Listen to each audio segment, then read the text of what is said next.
સમાચારમાં આગળ વાત કરીએ તો સુરતમાં એન્ટી કરપ્શન બ્યુરોનો આરોપી નરેશ જાની કોર્ટમાં હાજર થયો હતો। જો કે ધરપકડ ટાળવા 1 મહિનાથી નરેશ જાની ફરાર હતો। સુરત સેશન્સ કોર્ટ પહોંચતા એસીબીની ટીમે ધરપકડ કરી। નરેશ જાનીની ધરપકડ કરી એસીબી ઓફિસ ખાતે લઈ જવાયો।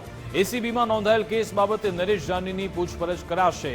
નરેશ જાનીને હવે સુરત સેશન્સ કોર્ટથી ઝડપી લેવાયો છે। સંવાદદાતા અમિત રાજપૂત ફોનલાઈન પર જોડાઈ ગયા છે। અમિત, એસીબી કઈ રીતે નરેશ જાનીને અત્યારે ઝડપ્યો છે અને હવે આગળની શું કાર્યવાહી થશે? ચોક્કસપણે વિકાસ આપને જણાવી દઉં કે 11 જૂનના રોજ એસીબીની ટ્રેપમાંથી નરેશ જાની ફરાર થઈ ગયો હતો અને છેલ્લા 48 દિવસથી તે ભાગતો ફરી રહ્યો હતો કે આગોતરા જામીનને હાઈકોર્ટમાં મૂક્યા હતા, તે પણ નામંજૂર થઈ હતી। સુરત કોર્ટમાં પણ મૂક્યા હતા, તે પણ નામંજૂર થઈ હતી। ત્યારે અંતે જ્યારે તે સુરત સેશન કોર્ટમાં હાજર થવા આવ્યો ત્યારે એન્ટી કરપ્શન બ્યુરો દ્વારા તેની ધરપકડ કરવામાં આવી છે।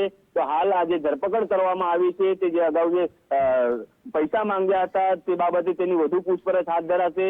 ક્યાંક ને ક્યાંક એસીબી જે સૂત્રો જણાવી રહ્યા છે કે તેની જે મિલકતો છે ત્યાં પણ ક્યાંક ને ક્યાંક સીલ મારવામાં આવી છે। વધુ પૂછપરછમાં નવા ખુલાસાઓ થઈ શકે છે કે નરેશ જાની વિરુદ્ધમાં જે અગાઉ જે લાંચ રૂશ્વત વિરોધી શાખા દ્વારા જે કેસો કરવામાં આવ્યા હતા તેમાં પણ ખુલાસો થશે કે આની જે પ્રોપર્ટી છે તે કઈ બાબત પ્રોપર્ટીમાં પણ ખુલાસો થશે અને સાથે સાથે વાત કરવામાં જે આવે તો છેલ્લા 48 દિવસથી જ્યારે નરેશ જાની ફરાર હતો ત્યારે એસીબીને અંગત બાતમી મળી હતી કે નરેશ જાની આજે સુરત સેશન કોર્ટમાં હાજર થવા આવી રહ્યો છે।